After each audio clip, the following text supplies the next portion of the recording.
Yang pertama, pengertian dari SKU dan TKU. Nah, SKU adalah syarat kecakapan umum yang minimal wajib dimiliki oleh peserta didik untuk mendapatkan tanda kecakapan umum atau TKU setelah melewati beberapa ujian tertentu. Sedangkan TKU adalah tanda kecakapan umum berupa lambang, biasanya diberikan kepada peserta didik baik itu siaga maupun penggalang. Contohnya adalah beberapa keterampilan atau ketangkasan yang ada di dalam buku SKU atau buku saku pramuka. Yang kedua, SKK dan TKK. Nah, SKK ini adalah syarat kecakapan pada bidang teknologi yang dimiliki oleh peserta didik yang berminat dalam pengembangan bakat ataupun minat bakatnya untuk mendapatkan tanda kecakapan khusus atau TKK setelah melewati beberapa ujian tertentu juga. Nah, sedangkan TKK itu sama seperti TKU, adalah tanda berupa lambang yang diberikan kepada pramuka penegak setelah melewati beberapa ujian dan lolos beberapa ujian tersebut. Contohnya seperti dalam bidang sosial, misalkan gotong royong, membantu sesama, seperti itu. Selanjutnya ada SPG. Nah, SPG ini adalah syarat kecakapan yang harus dimiliki atau dipenuhi oleh pramuka untuk memperoleh TPG atau tanda kecakapan Garuda sesuai dengan golongan usianya. Sedangkan TPG adalah berupa lambang juga yang diberikan kepada anggota SPG biasanya setelah mereka lulus beberapa tes tersebut. Biasanya untuk lulus tes SPG, mereka harus bisa menjadi contoh tauladan bagi adik-adik di bawah mereka. Siap, gerak. Hadap serong kiri, gerak. Hadap serong kanan, gerak. Hadap kiri, gerak. Hadap kanan, gerak. Balik kanan, gerak. Istirahat di tempat, gerak. Siap, gerak. Balik kanan, gerak. Hormat, gerak. Tegak, gerak. Jalan di tempat, gerak.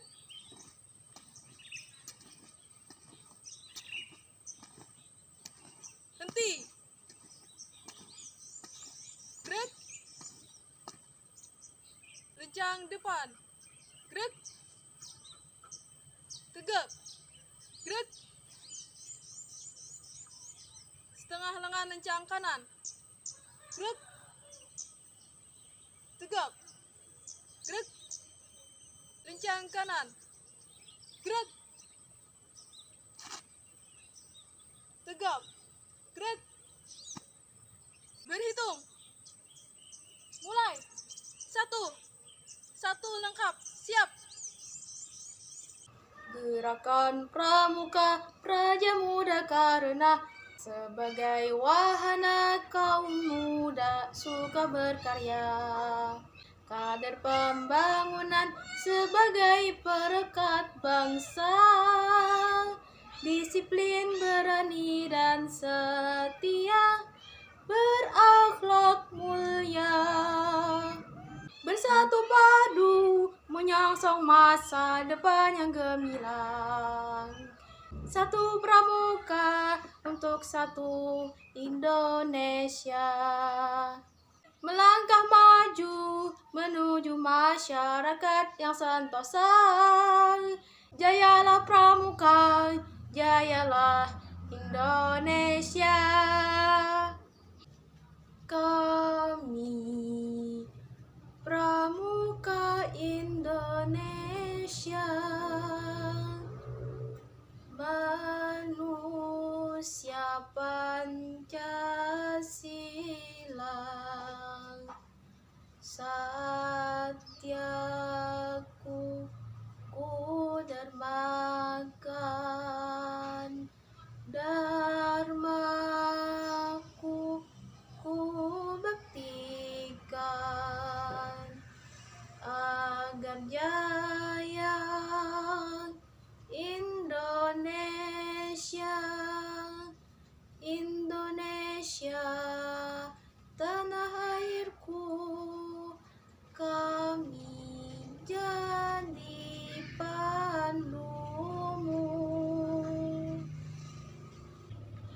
Garuda Pancasila, akulah pendukungmu.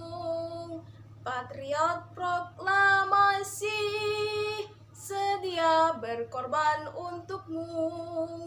Pancasila dasar negara, rakyat adil makmur sentosa, pribadi bangsaku. Ayo maju, maju, ayo maju, maju, ayo maju, maju. Mana di mana regu paling keren? Regu paling keren ada di Regu Mawar. Mana di mana regu paling jago? Regu paling jago ada di Regu Mawar. Regu Mawar the best, Regu Mawar the best, is the best, is the best. Regu Mawar istimewa. S A Y A K T I F D A L A M P R A M U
Dalam permainan with game, kita bisa menggunakan banyak tema, termasuk tema di kehidupan sekitar kita. Misalnya kita kaitkan dengan tema sejarah, tema nasionalisme, dan lain sebagainya. Di sini saya pakai tema sejarah. Misalnya di wilayah pertempuran melawan penjajah Belanda, terdapat seorang prajurit yang sedang luka karena serangan mereka. Dan prajurit itu harus segera dievakuasi. Nah, setiap regu ataupun tim itu dibagi, terus mereka ditugaskan untuk menjelajahi beberapa pos. Di setiap pos itu kita kasih beberapa ujian atau tantangan, misalnya seperti mengerjakan sandi ataupun teka-teki lainnya. Biasanya kalau yang keterampilan itu seperti penciuman ataupun pengrasa peraba. Tujuannya untuk melatih keterampilan dalam pengrasa mereka. Kemudian bisa juga kita di setiap pos itu kita kasih beberapa ujian, misalnya seperti sandi. Nah, misalkan sandi apa yang sudah mereka pelajari, seperti itu. Nah, jadi mereka itu disebut dengan tim evakuasi. Tim evakuasi ini dipersilakan untuk menuju rute sesuai dengan arahan untuk mencapai lokasi di mana teman mereka sedang terluka tadi.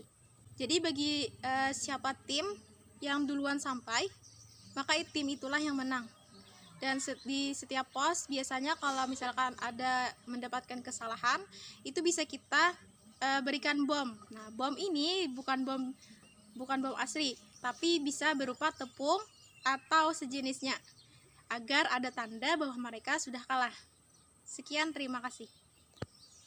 Baiklah, jadi mengenai kesimpulan dari video tadi, yang pertama mengenai pembahasan SKU, SKK, dan SPG, serta TKU, TPG, dan TKK. Nah, jadi SKU, SKK, dan SPG ini adalah syarat kecakapan umum pada anak pramuka. Nah, sedangkan TKU, TKK, TPG, nah itu adalah tanda kecakapan umumnya sesuai dengan keterampilan yang dimiliki. Yang kedua, mengenai baris berbaris. Nah, baris berbaris ini sangat penting untuk dipelajari. Karena kenapa? Karena di sekolah biasanya kita setiap hari Senin itu mengadakan upacara bendera. Nah, pasti itu harus menguasai baris berbaris apabila menyusun barisan serta untuk mengibarkan bendera merah putihnya. Ya, pasti sangat berguna ya. Terus yang ketiga, itu ada mengenai tentang semapor dan sandi morse. Nah, semapor ini adalah suatu cara untuk memberikan dan menerima suatu berita itu menggunakan bendera atau bisa menggunakan batang ataupun tangan kosong. Sedangkan sandi morse, nah itu adalah suatu kode yang berupa titik dan garis, itu biasanya untuk melambangkan huruf dan angka.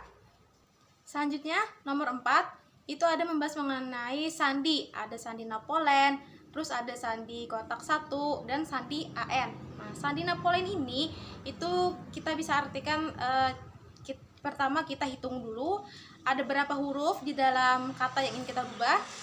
Terus itu nanti kita buat kotak sesuai dengan berapa hurufnya.